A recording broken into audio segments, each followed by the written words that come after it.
의로운 자의 밤 어몽도 역사가 지운 이름을 되살리다. 역사책에는 늘 두 종류의 이름이 있습니다. 기록된 이름과 지워진 이름입니다.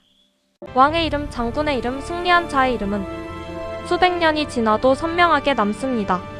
그러나 옳은 일을 했다는 이유만으로 살아남기 위해 스스로 이름을 지워야 했던 사람들이 있습니다. 오늘 우리가 꺼내려는 이름이 바로 그런 이름입니다. 어몽도 조선시대 강원도 영월의 한 아전이었습니다. 그는 과거에 급제한 사대부도 아니었고 역사의 이름을 남기려 했던 인물도 아니었습니다. 그저 자신이 옳다고 믿는 것을 행했고 그 행동 하나 때문에 200년 넘게 이름을 숨기며 살아야 했습니다. 이 이야기가 세상에 제대로 알려지지 않은 데에는 이유가 있습니다. 그것은 처음부터 권력이 이야기를 지우려 했기 때문입니다. 하지만 지워진 이야기가 반드시 사라진 이야기는 아닙니다. 500년이 넘는 시간을 버티며 살아남은 이 이야기를 지금 이 자리에서 꺼내는 이유가 바로 그것입니다. 역사가 침묵한 자리에 우리가 목소리를 내지 않으면 그 침묵은 영원히 계속되기 때문입니다. 그리고 이 이야기는 단순히 조선시대의 일이 아닙니다. 두려움 앞에서 의로운 것을 선택하는 것이 가능한가? 라는 질문은 오늘을 사는 우리에게도 여전히 유효합니다. 자, 이제 1457년 영월로 돌아가겠습니다. 한 평범한 아전이 역사의 한복판으로 걸어 들어가던 그 밤으로 이 이야기가 의미 있다고 생각하신다면 지금 바로 구독 버튼을 눌러주시고 이 영상이 가치 있다고 느끼신다면 좋아요도 함께 눌러주시면 저희에게 큰 힘이 됩니다. 500년이 넘도록 지워져 있던 한 사람의 이름이 여러분의 관심으로 다시 살아납니다. 1457년 영월 평범한 아전의 일상. 한반도 중부를 가로지르는 서강과 동강이 만나는 이 작은 고을은 험준한 산줄기에 둘러싸인 채 세상과 절반쯤 단절된 땅이었습니다. 첩첩이 이어지는 산과 산 사이로 강물이 흘렀고 강물 따라 간신히 이어지는 길은 봄이면 진흙에 잠기고 겨울이면 얼음으로 막혔습니다. 이 땅에 어몽도라는 사람이 살고 있었습니다. 그는 영월 관아의 아전 곧 하급 관리였습니다. 조선시대의 아전이란 과거를 통해 중앙에 진출한 사대부 관료도 아니고 그렇다고 아무런 지위 없이 농사만 짓는 백성도 아닌 그 중간 어딘가에 위치한 계층이었습니다. 그들은 고을의 실무를 담당했고 문서를 작성하고 세금을 거두고 죄인을 관리하는 일을 맡았습니다. 아전의 자리는 대를 이어 내려오는 경우가 많았고 어몽도의 집안 역시 오랫동안 영월 땅에 뿌리를 내리고 살아온 향리 가문이었습니다. 그의 삶은 그 이전까지 특별할 것이 없었습니다. 이른 새벽 관아로 출근해 하루의 공무를 시작하고 고을 수령의 지시에 따라 이런저런 행정 실무를 처리하고 해가 지면 집으로 돌아와 가족과 저녁을 나누는 반복적인 나날이었습니다. 그의 집에는 노모가 있었고 아들들이 있었으며 대대로 이 땅을 지켜온 가문의 무게가 조용히 그의 어깨를 눌렀습니다. 그런데 1457년 이 평범한 아전의 일상에 예고 없이 역사가 들어왔습니다. 조선 제6대 임금 단종이 영월 청령포로 유배를 왔기 때문입니다. 단종은 세조실록이 노산군이라고 낮춰 기록한 인물, 그러나 후대가 복위시켜 단종이라 높여 부르게 되는 그 비운의 임금이었습니다. 1452년 12살의 나이로 왕위에 오른 단종은 즉위한 지 단 1년 만에 그의 숙부인 수양대군이 계유정난을 일으키는 것을 목격했습니다. 계유정난, 그것은 1453년 음력 10월에 수양대군이 무력으로 정권을 장악한 사건이었습니다. 김종서, 황보인 등 단종을 보필하던 대신들이 하룻밤 사이에 살육되었고 수양대군은 단종의 이름을 빌려 스스로 영의정이 되어 권력을 독점했습니다. 그리고 1455년 수양대군은 마침내 조카에게서 왕위까지 빼앗았습니다. 단종은 상왕의 자리로 물러났고 수양대군은 세조가 되었습니다. 그것으로 끝이었다면 어쩌면 단종은 살 수 있었을지 모릅니다. 그러나 1456년 성삼문, 박팽년, 하위지, 이계, 유성원, 유흥부 등 사육신이 단종 보기를 꾀하다 발각되어 참혹하게 처형되었습니다. 세조는 이 사건을 빌미로 단종을 노산군으로 강등시키고 강원도 영월 청령포로 유배를 보냈습니다. 1457년 6월이었습니다. 청령포는 3면이 강으로 막히고 한 면은 절벽으로 이루어진 그야말로 천연의 감옥 같은 곳이었습니다. 배를 타지 않고는 출입할 수 없었고 인가에서도 멀리 떨어진 그 외딴 땅에서 단종은 홀로 지냈습니다. 영월 관아의 아전이었던 어몽도는 그 임금의 유배지에서 멀지 않은 곳에서 일했습니다. 그는 관아의 실무자로서 유배된 노산군의 처우를 담당하는 업무와도 연결되어 있었을 것입니다. 그리고 이 평범한 아전은 자신이 곧 역사의 한복판으로 걸어 들어가게 될 것임을 아직 전혀 알지 못했습니다. 한 인간의 고뇌. 청령포의 여름밤은 깊었습니다. 사방이 강물 소리와 짐승 울음소리로 가득한 그 고립된 땅에서 어린 임금은 잠 못 이루는 밤을 보내고 있었습니다. 단종이 청령포에서 지른 시가 전해집니다. 후대에 자규시라 불리게 된 그 시는 소쩍새를 뜻하는 자규의 울음소리에 자신의 처지를 빗댄 것이었습니다. 소쩍새는 한자로 자규라 쓰며 옛사람들은 이 새의 울음에서 피를 토하듯 우는 슬픔을 읽었습니다. 단종은 시 속에서 자신을 원통한 새에 비유했습니다. 자규루 곧 소쩍새가 운다는 그 다락에서 단종은 밤마다 새소리를 들으며 시를 지었고 그 울음은 강물을 타고 영월 고을 곳곳으로 퍼져나갔습니다. 어몽도는 그 소리를 들었습니다. 그는 관아의 아전으로서 공무상 유배지를 오가는 위치에 있었고 단종의 처지를 누구보다 가까이서 목격할 수 있었습니다. 16 혹은 17살에 불과했던 소년 임금이 아무도 가까이 오지 않는 외딴 곳에 홀로 앉아 소쩍새 울음에 눈물을 흘린다는 것을 그는 알고 있었습니다.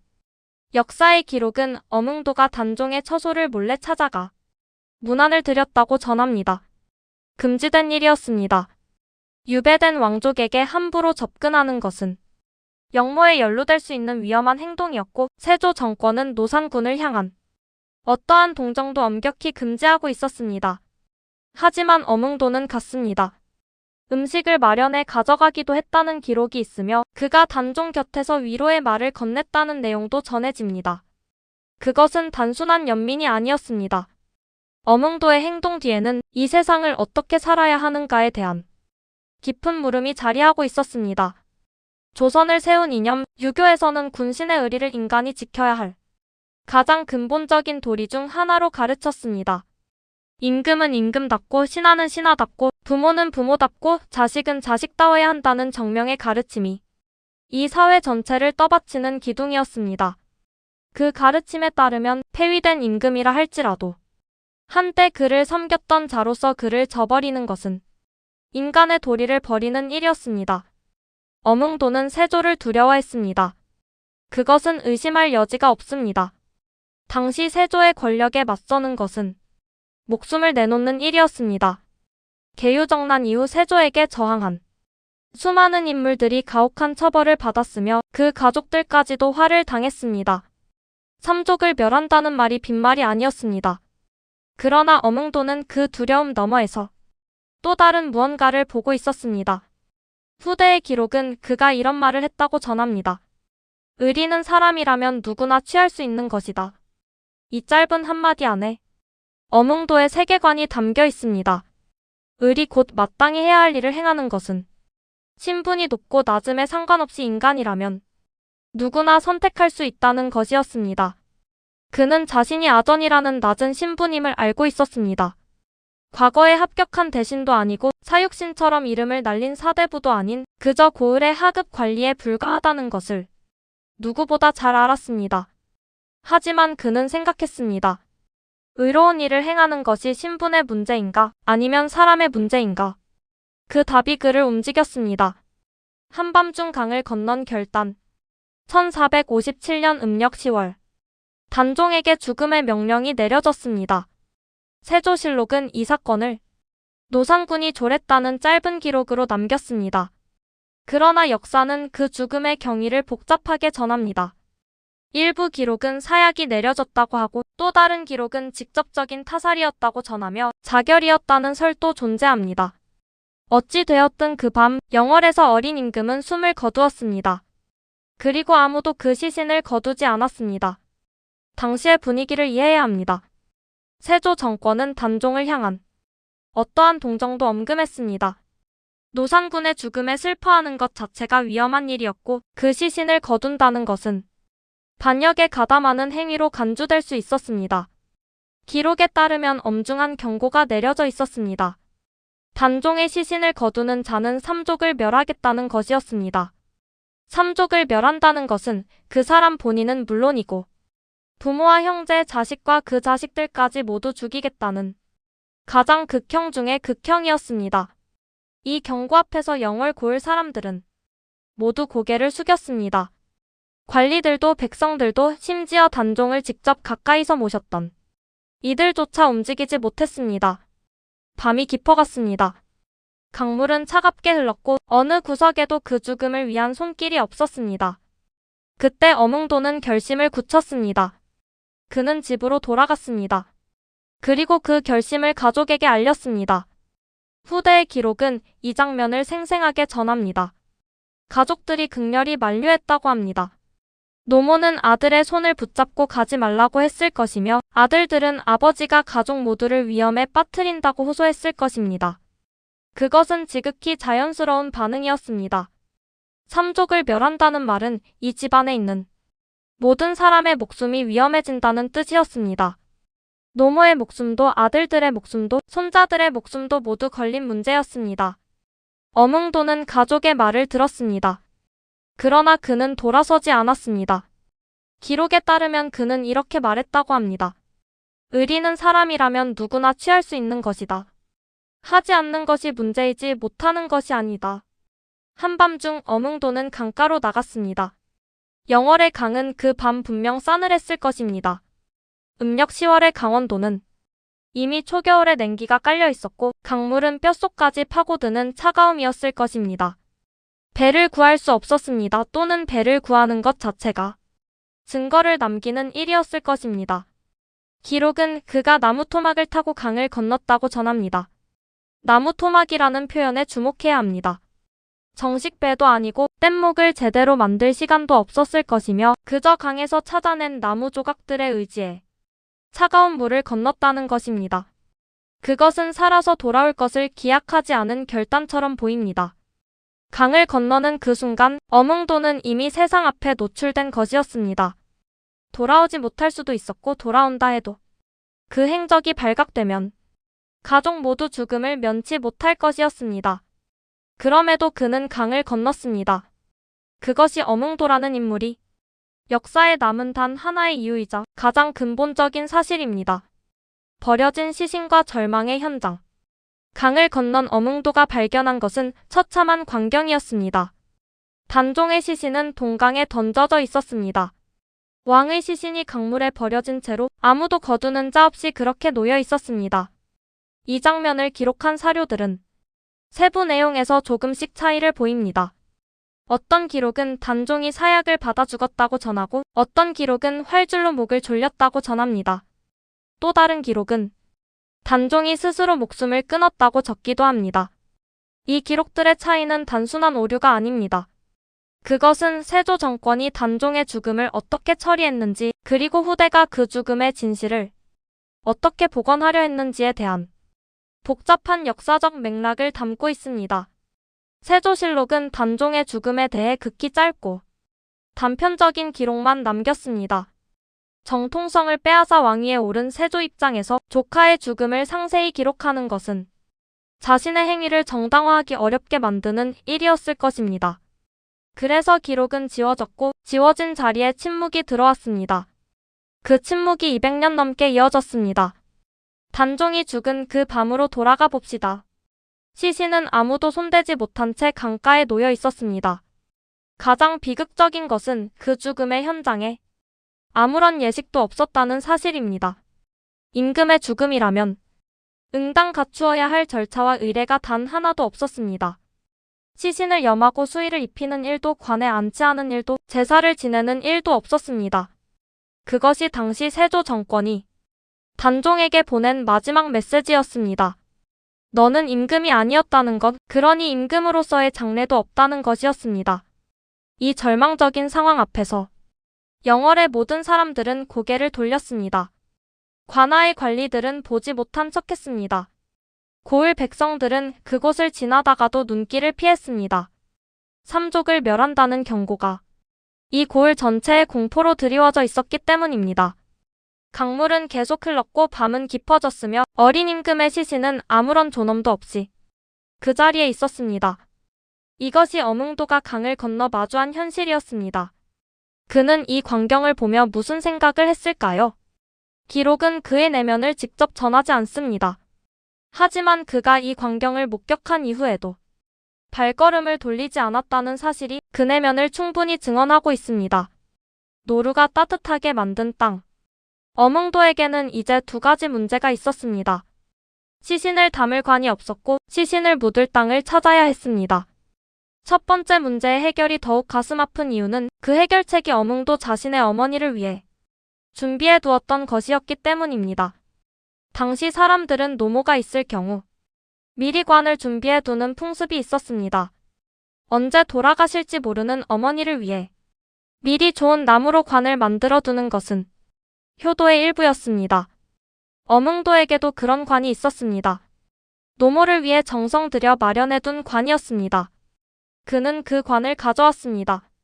어머니를 위한 관을 임금의 시신을 안치하는 데 사용한다는 것, 이 결정에는 복잡한 의미가 담겨 있습니다. 어머니에 대한 효도와 임금에 대한 의리가 충돌하는 상황에서 어몽도는 두 가지를 동시에 선택했습니다. 어머니의 관을 임금에게 바치면서도 언젠가 그 효도를 다른 방식으로 갚겠다는 결심을 함께 안고 있었을 것입니다. 그리고 두 번째 문제, 묻을 땅을 찾는 일이었습니다. 밤이었습니다. 아무도 돕지 않는, 아무도 알아서는 안 되는 밤이었습니다. 어몽도는 혼자 또는 몇몇 가족과 함께 안장할 땅을 찾아 영월의 산속을 헤맸습니다.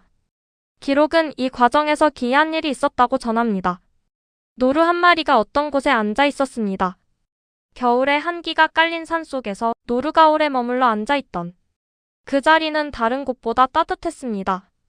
이 기록이 전설인지 실제인지를 단정하기는 어렵습니다. 하지만 어몽도가 그 자리를 선택했다는 것은 확실합니다. 동을지 곧 노루가 앉았던 땅이라는 이름으로 불리게 된 그곳이 바로 단종이 처음 묻힌 자리였습니다. 오늘날 장릉이라 불리는 단종의 능이 자리한 그 땅이 당시에는 아무도 모르게 한 아전이 홀로 시신을 안장한 비밀의 무덤이었습니다. 안장의 과정은 기록에 비교적 상세히 남아 있습니다. 어몽도는 단종의 시신을 직접 수습했습니다. 노모를 위해 준비해둔 관에 시신을 안치하고 산속 그 따뜻한 땅을 파묻었습니다. 그것은 정식 장례도 아니었고 누군가에게 알릴 수도 없는 은밀한 의식이었습니다. 상복을 입을 수도 없었고 제문을 낭독할 수도 없었습니다.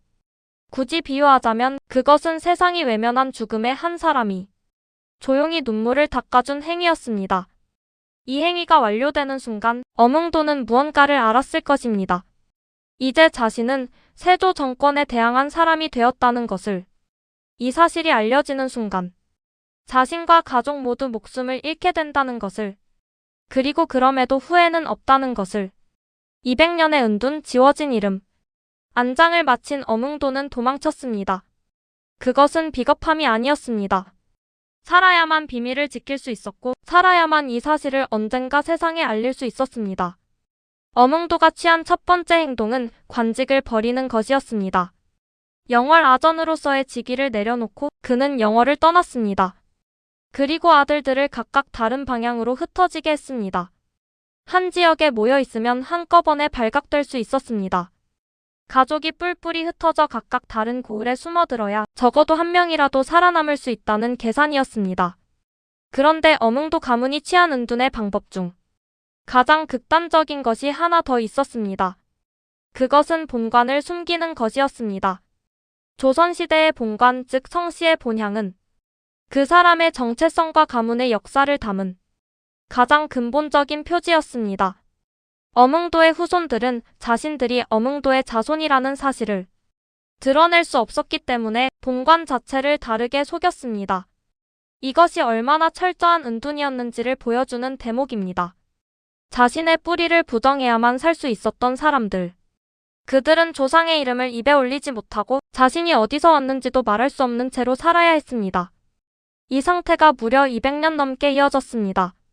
1457년부터 시작된 은둔은 숙종연간, 즉 1600년대 후반에 이르기까지 계속되었습니다. 그 긴 세월 동안 어몽도의 후손들은 자신들의 선조가 어떤 의로운 일을 행했는지를 조용히 간직하면서도 그것을 세상에 알릴 수 없었습니다. 후손들이 살아남기 위해 치른 대가를 생각해 보십시오. 고향을 잃었습니다. 성씨의 뿌리를 숨겨야 했습니다. 선조의 이름을 부를 수 없었습니다. 자신들이 왜 도망 다니며 사는지를 이웃에게 설명할 수 없었습니다. 이것이 의로운 행동 하나에 따라온 200년의 대가였습니다. 그러나 여기서 한 가지 중요한 사실을 짚어야 합니다. 어몽도의 후손들은 그 200년 동안 단 한 번도 선조의 행적을 부정하거나 숨기려 하지 않았습니다. 바깥 세상에는 숨겼지만 가문 내부에서는 그 이야기가 철저히 전해졌습니다. 누가 여기 묻혀 있는지, 그 묻은 이의 이름이 무엇인지, 그리고 그 행위가 얼마나 의로운 것이었는지가 가문 안에서 세대를 넘어 전해졌습니다. 이 구전의 전통이 없었다면 어몽도의 이름은 영원히 역사 속에서 사라졌을 것입니다. 한 가문의 침묵 속에서 그 침묵은 단순한 비밀이 아니라 세대를 넘긴 증언이었습니다. 단종의 무덤 역시 200년 동안 아무도 공식적으로 인정하지 않는 무덤이었습니다. 그러나 신기한 것은 그 무덤이 온전히 남아있었다는 사실입니다. 영월 주민들은 그 무덤이 어떤 무덤인지 알고 있었습니다. 공식적으로는 입에 올릴 수 없었지만 그 무덤을 훼손하거나 없애려는 사람은 아무도 없었습니다. 오히려 누군가가 몰래 풀을 베고 주변을 정리했다는 이야기도 전해집니다. 세상이 외면한 죽음에 이름 없는 사람들의 손길이 조용히 닿아 있었습니다. 이것이 권력이 모든 것을 지울 수 없는 이유입니다. 사람의 마음에 새겨진 것은 공식 기록이 지운다고 사라지지 않습니다. 역사가 진실을 인정하기까지 200년의 침묵이 처음으로 흔들리기 시작한 것은 숙종 시대였습니다. 조선 제19대 임금 숙종은 재위기간 동안 역사 속에서 억울하게 지워진 인물들을 복원하는 작업에 관심을 기울였습니다. 단종 복위 문제는 이미 선조 때부터 조금씩 논의되어 왔지만 실질적인 조치는 숙종 때 이루어졌습니다. 숙종 24년 곧 1698년에 단종이 공식적으로 복위되었습니다. 노산군이라는 낮은 이름이 지워지고 단종이라는 시호가 올려졌습니다. 이것은 단순히 이름 하나가 바뀐 것이 아니었습니다. 200년 넘게 유지되어 온 세조 정권의 공식 역사 서술이 수정된 것이었고 그것은 그 역사 속에서 의로운 행동을 했던 모든 사람들을 재평가할 수 있는 문을 연 것이었습니다. 단종 복위와 함께 어몽도에 대한 재평가도 시작되었습니다. 어몽도가 단종의 시신을 거두었다는 사실은 이미 그 지역에서는 오랫동안 전해져 온 이야기였습니다. 200년 동안 은둔해온 어몽도의 후손들도 이 시점에 이르러서야 조심스럽게 모습을 드러낼 수 있었습니다. 가문 내에서 세대를 넘겨 전해져 온 이야기가 처음으로 공식적인 자리에서 증언되기 시작했습니다. 숙종은 어몽도를 공조판서로 추증했습니다. 추증이란 이미 세상을 떠난 사람에게 관직이나 시호를 내리는 것입니다. 살아있을 때는 목숨을 걸어야 했던 그 행동이 200년이 지나 공식적으로 의로운 행동으로 인정받게 된 것입니다. 공조판서는 조선시대 6조 가운데 하나인 공조의 최고 책임자로 종이품에 해당하는 고위직이었습니다. 단 한 번도 과거를 보지 않았고 일개아전의 신분으로 평생을 살았던 어몽도에게 사후에 이 높은 관직이 내려졌다는 것은 그의 행동이 그만큼 특별한 것으로 평가받았음을 의미합니다. 그러나 역사의 재평가는 한 번에 완성되지 않습니다. 영조시대에도 어몽도에 대한 표창이 이어졌습니다. 조선 제21대 임금 영조는 재위기간 동안 사육신과 그 주변 인물들에 대한 명예회복을 지속적으로 추진했습니다. 단종의 충신들을 기리는 작업이 체계적으로 이루어졌고 그 과정에서 어몽도의 이름이 다시 한번 공식 기록에 분명히 새겨졌습니다. 그리고 정조시대에 이르러 어몽도에게 충이라는 시호가 내려졌습니다. 정조는 조선의 역대 임금 가운데 가장 체계적으로 역사와 학문을 정비한 군주 중 하나였습니다. 그는 단종 관련 기록들을 종합하고 정리하는 작업을 명했으며 어몽도의 행적이 담긴 문헌들도 이 시기에 정리되었습니다. 충이라는 시호에 담긴 의미를 살펴볼 필요가 있습니다. 충이란 충성 곧 마땅히, 섬겨야 할 대상에게 진심을 다하는 것입니다.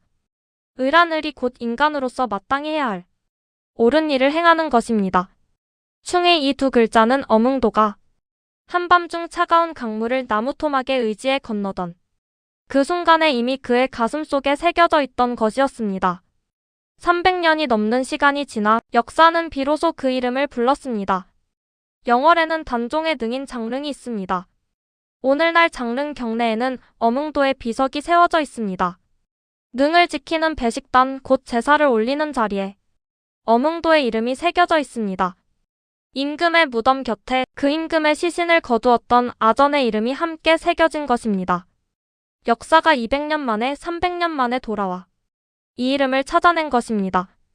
500년 후 발견된 진실 그리고 우리에게 남겨진 것. 역사가 완전히 닫힌 것 같을 때 때로 새로운 문서가 열립니다. 어몽도에 관한 이야기에서 그 역할을 한 것이 바로 작동 묘지명이었습니다. 작동 묘지명이란 어몽도를 일컫는 작동이라는 호칭과 함께 전해지는 묘지명 곧 묘비에 새긴 글을 말합니다. 이 문서와 함께 어몽도 가문에서 보존해온 고문서들이 발견되고 연구되면서 구전으로만 전해지던 이야기들이 문서적 근거를 갖추게 되었습니다. 500년이 넘는 시간을 견딘 문서들이었습니다. 그 문서들은 어몽도 가문이 얼마나 철저히 선조의 이야기를 보존해 왔는지를 보여주었습니다. 은둔하면서도 기록을 남겼습니다. 몸을 숨기면서도 진실은 버리지 않았습니다. 이 문서들은 현재 연구자들에 의해 분석되고 있으며 어몽도 관련 역사의 세부 내용들이 계속해서 새롭게 밝혀지고 있습니다. 여기서 우리는 한 가지 중요한 사실 앞에 서게 됩니다. 역사가 지운 것을 사람이 지키고 있었습니다. 권력이 문서를 불태우고 이름을 지우고 기억을 금지했을 때 그 금지된 기억을 지킨 것은 특별한 기관도 제도도 아니었습니다. 그저 한 가문이었고 그 가문을 이어온 평범한 사람들이었습니다. 그들은 자신들의 선조가 옳은 일을 했다는 것을 알고 있었고 그 알을 자식에게 전하고 자식은 또 그 자식에게 전했습니다. 이것이 200년 넘는 은둔을 버티게 한 힘이었습니다. 어몽도 이야기가 우리에게 던지는 질문은 분명합니다. 당신이라면 어떻게 했겠습니까? 삼족을 멸한다는 위협 앞에서 가족의 만류를 들으며 그 차가운 밤 강가에 서 있었다면 당신은 그 강을 건넜겠습니까? 이 질문은 단순히 역사 속 한 사건에 대한 호기심이 아닙니다. 그것은 오늘을 사는 우리에게 직접 묻는 질문입니다. 우리는 언제나 이런 선택의 앞에 서게 됩니다. 크고 작은 형태로 공개적이거나 아주 개인적인 방식으로 의로운 것을 알면서도 두려움 때문에 외면하는 순간들 앞에 서게 됩니다. 어몽도는 그 순간 이렇게 말했습니다. 의리는 사람이라면 누구나 취할 수 있는 것이라고. 그가 말한 것은 의리란 영웅에게만 허락된 것이 아니라는 뜻이었습니다. 왕도 아니고 사대부도 아니고 그저 고을의 아전인 자신도 의로운 선택을 할 수 있다고. 그는 믿었습니다. 그리고 그 믿음이 그를 강 앞에 세웠고 강을 건너게 했습니다. 오늘날 영월에 가면 장릉을 볼 수 있습니다. 아름다운 소나무 숲 사이로 이어지는 능역 안에 단종의 능이 조용히 자리하고 있습니다. 그리고 그 능역 어딘가에 어몽도의 이름이 새겨진 비석이 있습니다. 임금의 무덤 곁에 아전의 이름이 있습니다. 이것이 역사가 결국 말하게 된 것입니다. 권력은 일시적이지만 의로움은 시간을 이긴다는 것을, 이름을 지우려 해도 행동은 지울 수 없다는 것을, 두려움이 있어도 사람이라면 의를 선택할 수 있다는 것을. 어몽도 1457년의 그 밤 이후 그는 200년 동안 역사 속에 없었습니다. 그의 이름은 공식 기록에서 지워졌고 그의 후손들은 자신들의 뿌리를 숨기며 살았습니다. 그러나 그가 한 일은 지워지지 않았습니다. 노루가 앉아 따뜻하게 만든 그 땅 위에 단종의 능이 오늘도 서 있기 때문입니다. 그리고 그 능이 서 있는 그 능을 가능하게 한 사람의 이야기도 살아있습니다.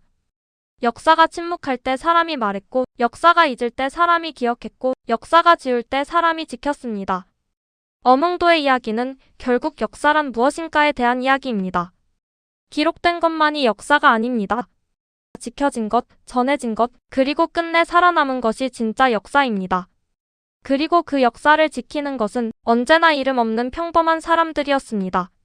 500년 전 한 밤중 영월의 차가운 강가에서 나무 토막에 몸을 싣고 강을 건넌 한 사람이 있었습니다. 그는 권력을 가진 자가 아니었고 유명한 자도 아니었으며 특별한 능력을 가진 자도 아니었습니다. 그는 그저 의로운 것이 무엇인지 알았고 그 암대로 살기로 결심한 사람이었습니다. 그 결심 하나가 500년의 시간을 건너 오늘 우리 앞에 도착했습니다. 역사는 이 이름을 기억합니다. 어몽도 충이공. 의리는 사람이라면 누구나 취할 수 있다고 말하며 밤강을 건넌 사람 그 이름이 오늘 다시 불립니다. 이 대본은 조선왕조실록, 장릉지, 단종보기 관련 공식 기록 및 어몽도 관련 역사 문헌을 바탕으로 작성되었습니다.